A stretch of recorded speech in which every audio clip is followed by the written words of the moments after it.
The morning sun cast long shadows across the cobblestone courtyard of Windsor Castle as Prince William adjusted his navy blue suit jacket one final time.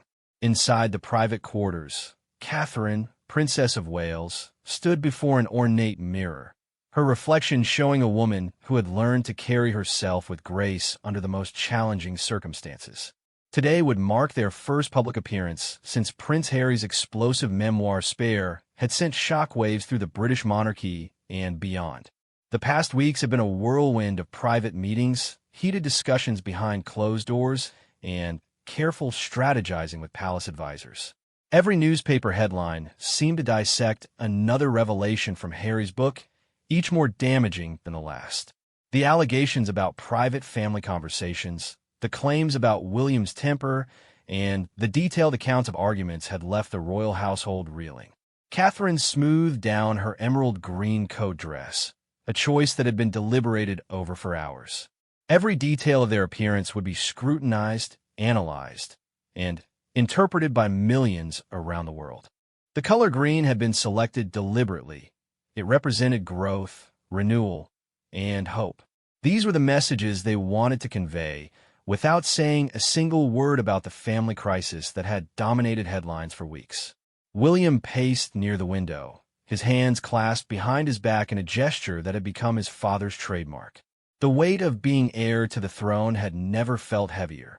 Harry's book had painted him as hot-tempered and jealous, accusations that cut deep because they contained enough truth to sting. The brothers who had once been inseparable, united in grief after their mother's death, now seemed to inhabit completely different worlds. The Princess of Wales watched her husband with concern. She had seen him struggle with anger and hurt in private, emotions he could never show publicly. The institution demanded stoicism, grace under pressure, and an unwavering commitment to duty above personal feelings. These were lessons Catherine had learned the hard way during her years as a royal girlfriend, then fiancée, and finally, as a working member of the royal family. Their 3 children had been carefully shielded from the worst of the media storm, but George, Charlotte, and Louis were old enough to sense the tension. Questions from school friends about their Uncle Harry had become increasingly difficult to navigate. Catherine had found herself having conversations with her children that she never imagined would be necessary, explaining concepts of family loyalty, public duty, and the sometimes painful gap between private relationships and public perception. The couple's private secretary knocked gently on the door, a signal that their car was ready.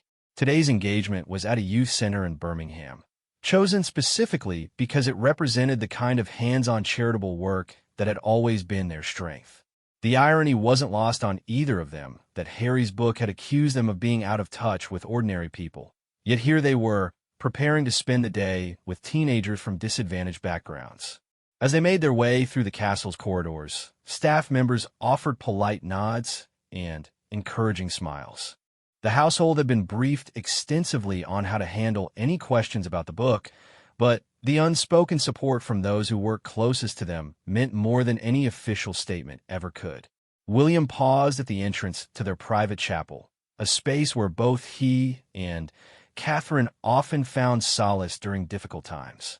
The weight of history seemed particularly heavy today. His grandmother, Queen Elizabeth II, had weathered countless family scandals and crises during her long reign, always maintaining her dignity and focus on duty. Her recent passing had left a void that King Charles was still learning to fill, and now this latest crisis threatened to undermine the careful work of modernizing the monarchy. Catherine linked her arm through William's as they approached their waiting car. The gesture was both intimate and symbolic. They would face whatever came next together, as they always had. Their relationship had survived the intense scrutiny of their university courtship, the pressure of a royal wedding watched by millions, and the challenges of raising 3 children in the public eye. The drive to Birmingham would take nearly 2 hours, time they planned to use for final preparations, and perhaps a few moments of normal conversation away from advisors and protocol officers. But both knew that the moment they stepped out of their official car, they would be under the most intense scrutiny they had ever faced. As their motorcade pulled away from Windsor Castle, Catherine squeezed William's hand. Whatever challenges lay ahead, they would meet them with the same quiet determination that had carried them through every crisis so far. The crowds in Birmingham were waiting, and despite everything that had happened, they still had work to do.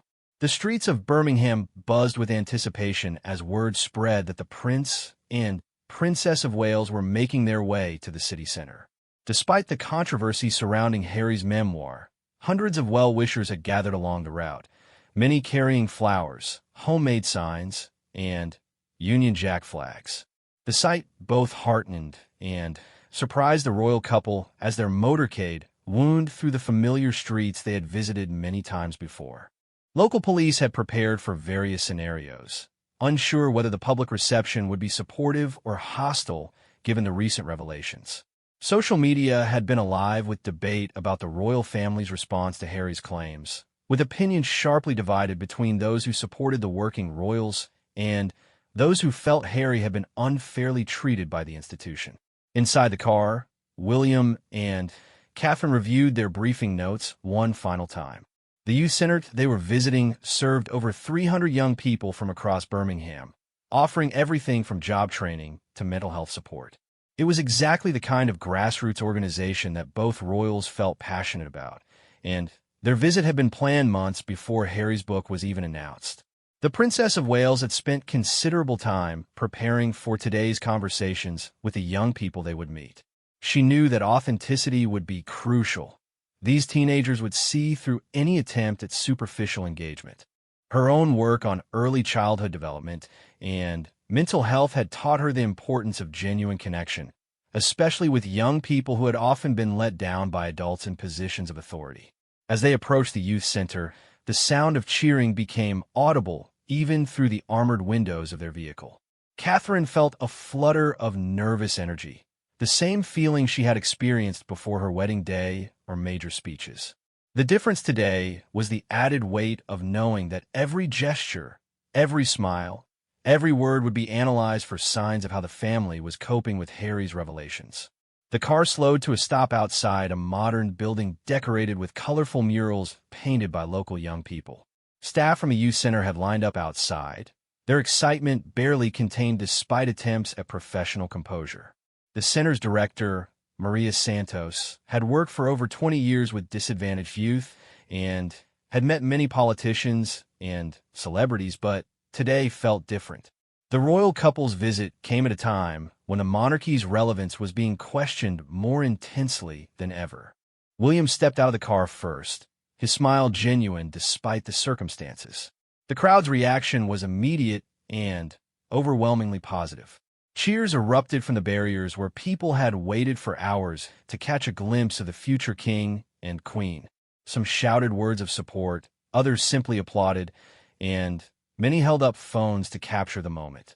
Catherine emerged moments later, her emerald coat catching the afternoon sunlight. Her wave to the crowd was warm and natural, a gesture she had perfected over years of public appearances. But there was something different in her demeanor today, a determination that hadn't been there before. The challenges of recent weeks had clearly strengthened her resolve rather than diminishing it. The couple spent several minutes greeting the crowds before entering the youth center. William paused to speak with an elderly man who had served in the military, while Catherine knelt down to chat with a young girl who had been waiting with her grandmother. These unscripted moments of connection were what both royals valued most about their public duties, and they seemed to energize them despite the underlying tensions. Inside the youth center, the atmosphere was electric. Teenagers who normally appeared confident and streetwise suddenly seemed nervous in the presence of actual royalty. The staff had prepared activities designed to showcase the center's work, but they had also been briefed to keep things natural and unforced. The first group they met was participating in a music therapy session. Young people from diverse backgrounds have been working together to write and perform songs about their experiences. As William and Catherine sat in a circle with the teenagers, listening to a powerful rap about overcoming addiction, the immediate problems of royal family drama seemed to fade into the background. Catherine found herself particularly drawn to a shy 16-year-old named Aisha, who had written a poem about finding her voice after years of being bullied. The princess listened intently as Aisha explained how the youth center had helped her build confidence and discover her talent for creative writing. These were the moments that reminded Catherine why she had embraced royal duty despite its challenges and constraints. William engaged with a group of young men who were learning carpentry skills. Their instructor explained how many of them had struggled with unemployment and petty crime before finding purpose in learning traditional trades. The prince's questions were thoughtful and informed, drawing on his own experiences with homelessness charities and his understanding of how lack of opportunity could derail young lives. As they moved through different areas of the center, both William and Catherine seemed to relax visibly.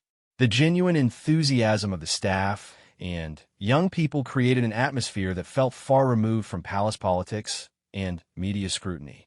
Here, surrounded by real problems and real solutions, the work they were doing felt meaningful and necessary. The media contingent following their visit captured every moment, but the royal couple appeared increasingly comfortable ignoring the cameras. Their focus remained firmly on the people they were meeting and the stories they were hearing. By the time they reached the center's kitchen, where young people were learning catering skills, both William and Catherine were laughing genuinely at jokes and engaging in the kind of natural conversation that had always been their strength. The kitchen at the Birmingham Youth Center filled with the aroma of fresh bread and simmering vegetables as Prince William rolled up his sleeves to join a cooking demonstration. The scene was deliberately informal. Young apprentice chefs teaching royalty how to prepare a healthy meal on a budget. Catherine found herself chopping onions alongside 17-year-old Marcus, whose story of turning his life around through culinary training resonated deeply with her commitment to supporting young people in crisis. Marcus had been homeless at 15, sleeping rough after aging out of care system. His journey to the youth center had been marked by struggles with addiction and petty crime, but discovering a passion for cooking had given him direction and hope. As he showed Catherine the proper technique for dicing vegetables, his transformation from suspicious teenager to confident young chef was evident to everyone watching. The Princess of Wales asked thoughtful questions about nutrition and budgeting, drawing connections to her own work on childhood development and the importance of proper nutrition in early years. Her genuine interest in Marcus's story seemed to surprise him. He had expected royal small talk, but instead found himself in a real conversation about challenges he faced daily. Meanwhile, William was learning to make pasta from scratch with a group of young women who giggled nervously as the future king struggled with the pasta machine. His self-deprecating humor about his cooking failures broke down barriers quickly, and soon the group was sharing stories about their own kitchen disasters and family recipes. The prince's ability to laugh at himself had always been one of his most endearing qualities, and it served him well in moments like these. The media photographers captured every smile and laugh, but there was something different about the coverage today. Instead of focusing solely on appearances and protocol, many journalists found themselves drawn into the genuine stories unfolding around them. The young people's achievements and aspirations became part of the narrative, rather than merely background for royal watching. As the cooking session continued, conversations naturally turned to broader topics. Several of the young people asked about the prince's military service and his work with veterans. Others wanted to know about Catherine's photography and her experiences raising children in the public eye. The questions were direct but respectful, reflecting the honest curiosity that young people brought to their interactions with authority figures. One particularly confident teenager, named Jamal, asked William directly about dealing with family pressure and expectations.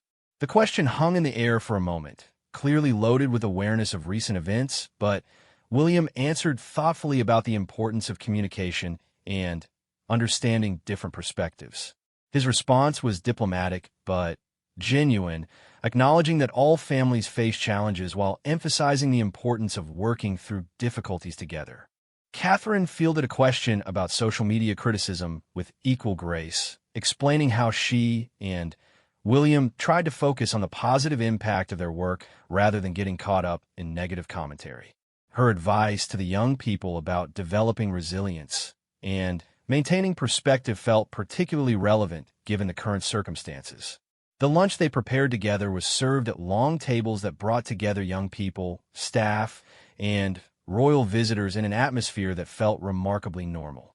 Conversations flowed naturally across the tables, with topics ranging from football and music to career aspirations and social issues. The formal protocols of royal dining seemed inappropriate and unnecessary in this setting. During lunch, William found himself deep in conversation with a young man named David who was studying renewable energy technology. Their discussion about climate change and sustainable development touched on issues that the prince felt passionate about, and his knowledge and commitment clearly impressed the young environmentalist. These substantive conversations reminded William why public service felt meaningful despite its personal costs. Catherine sat between two young mothers who were completing their education while raising small children. Their struggles to balance parenthood with career development resonated with her own experiences, though she was careful not to draw false equivalencies between their circumstances and her privileged position. Instead, she listened intently to their challenges and asked thoughtful questions about the support systems that had made their success possible. As lunch concluded, the atmosphere in the room had shifted noticeably. The initial nervousness and formal politeness had given way to genuine warmth and connection. Young people who had seemed intimidated by royal presence were now chatting comfortably and sharing personal stories with remarkable openness. The afternoon's activities included a tour of the center's workshops, where young people demonstrated skills they were learning in everything from electronics repair to graphic design. William and Catherine split up to cover more ground, each drawn to different aspects of the center's work. Their natural curiosity and genuine interest in learning created opportunities for more intimate conversations with individuals who might not speak up in larger groups.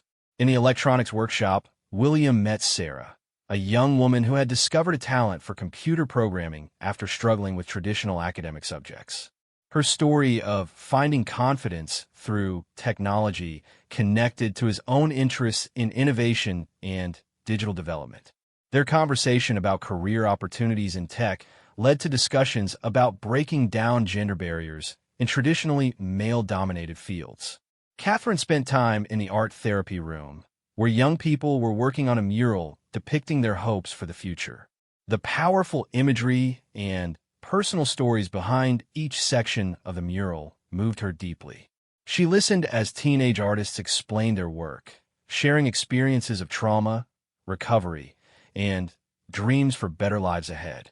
As the afternoon progressed, it became clear that this visit was achieving something beyond the usual royal engagement.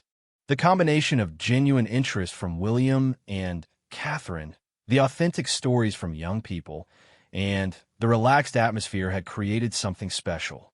Media coverage began focusing on the substantive issues being discussed rather than just the royal response to family controversies.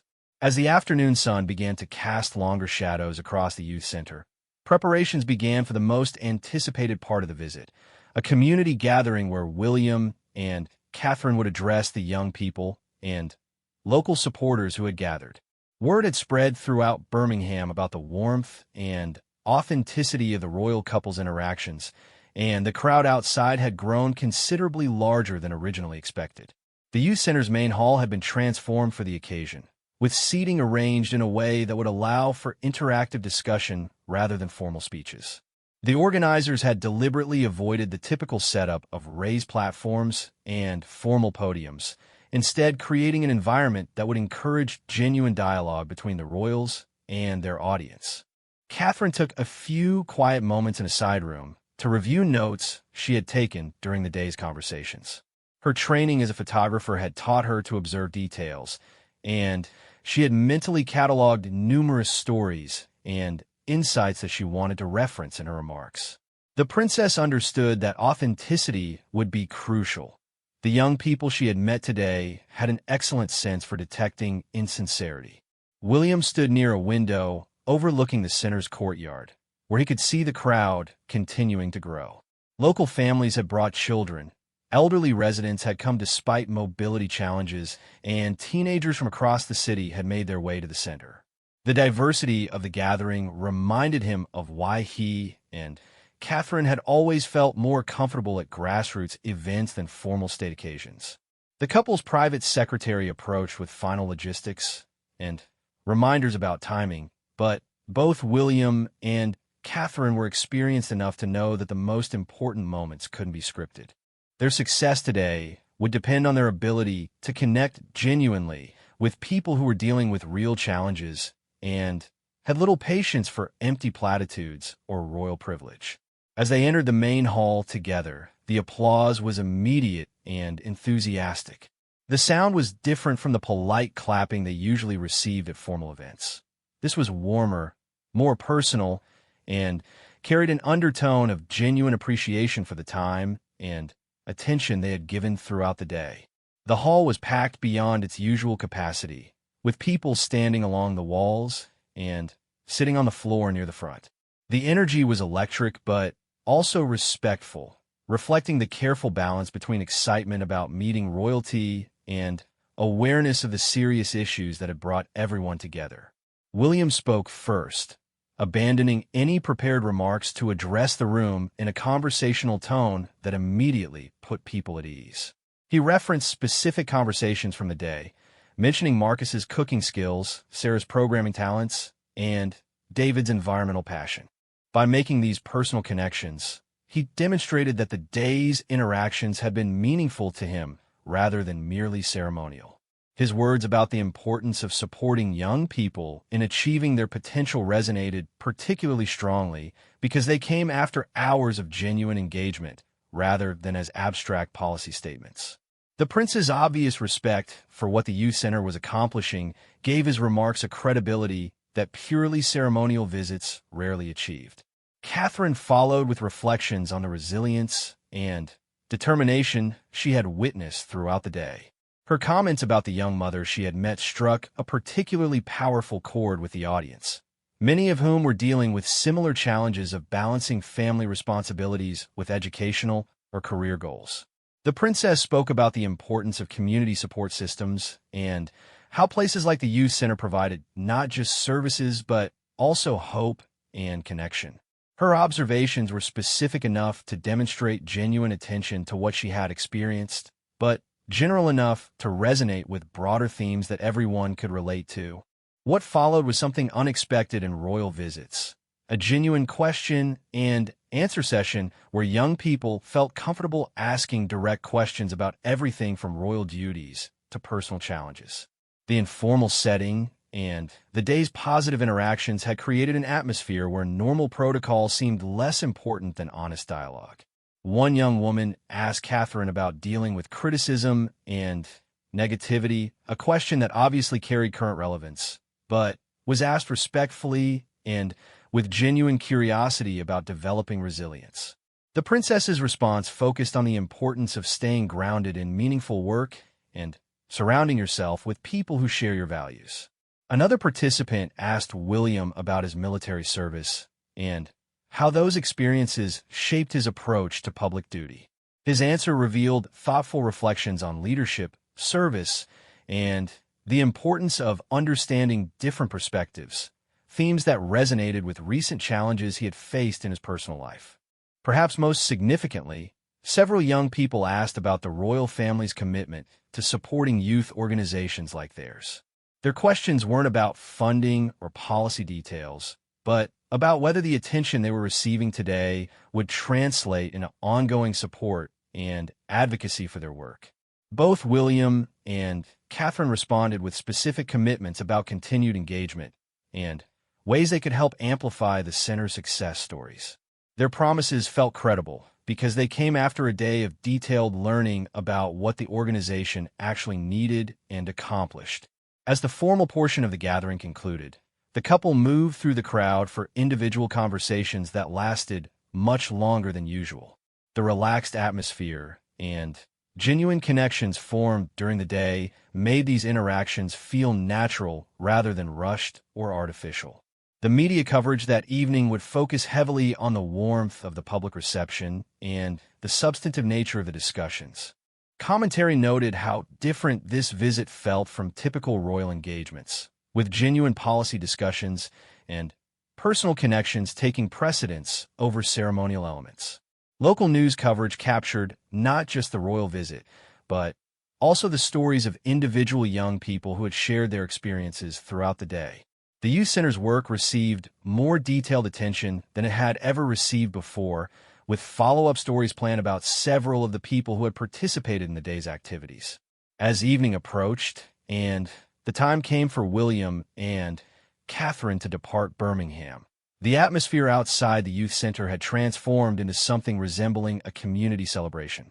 What had begun as a formal royal visit had evolved into a genuine expression of local pride and hope that extended far beyond the original event. The crowd that gathered for their departure was notably different from the morning's assembly. Families who had heard about the day's events had brought their children for a chance to see the royal couple. Local business owners had closed early to join the gathering.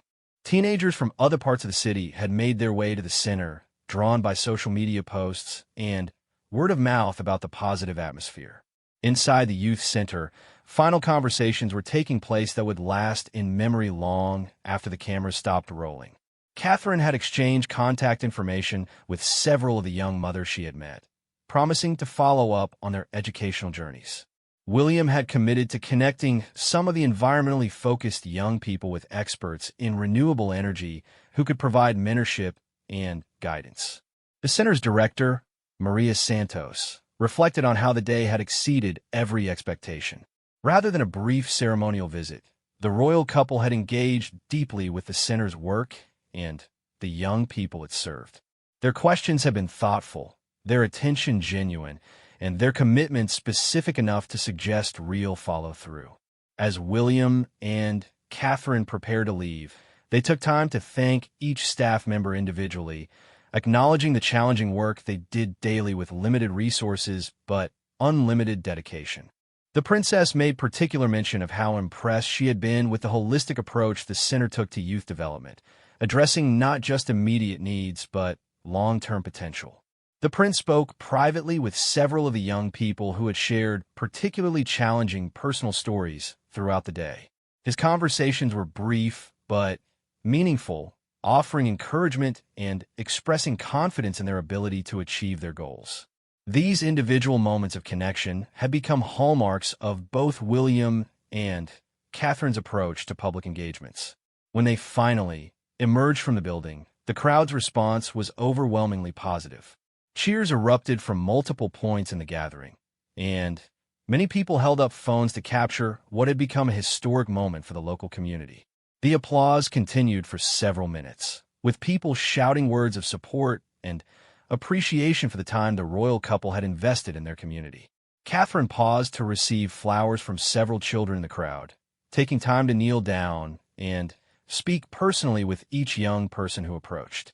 Her natural ease with children had always been one of her most appealing qualities, and today it provided a perfect ending to a visit focused on supporting young people's development. William worked his way along the barriers, shaking hands and exchanging brief conversations with people who had waited hours for this moment. His interactions were warm and personal, reflecting the genuine connections he had formed throughout the day. Many people commented later about how relaxed and approachable he had seemed, quite different from the formal figure they had expected. The departure itself was delayed by nearly 30 minutes as both royals continued to engage with the crowd.